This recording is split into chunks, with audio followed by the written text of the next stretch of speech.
Tonight, a deadline approached for the federal government to pass a budget that would help avoid a federal government shutdown. Good evening and thank you for joining us. I'm Terry Craig. Washington correspondent Raquel Martin has more on how a temporary budget passed to keep federal programs open. With time running out and after exhausting most of his options, Republican Speaker of the House Kevin McCarthy today reached across the aisle to try and avoid a government shutdown.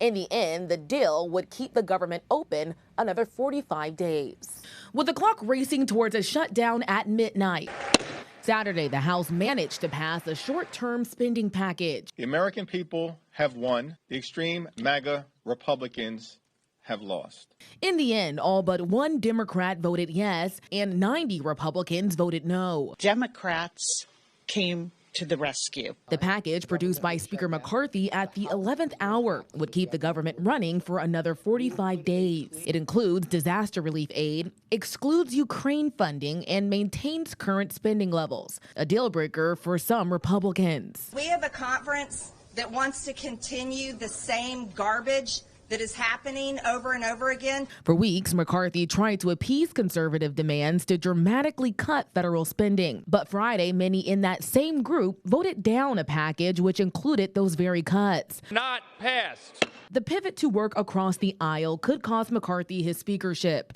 Florida Republican Congressman Matt Gaetz promised to call a vote to oust McCarthy if conservative demands were not met. If somebody wants to make a motion against me, bring it. Without a deal, millions of government workers and military families would stop receiving paychecks, and many services would be paused. There has to be an adult in the room.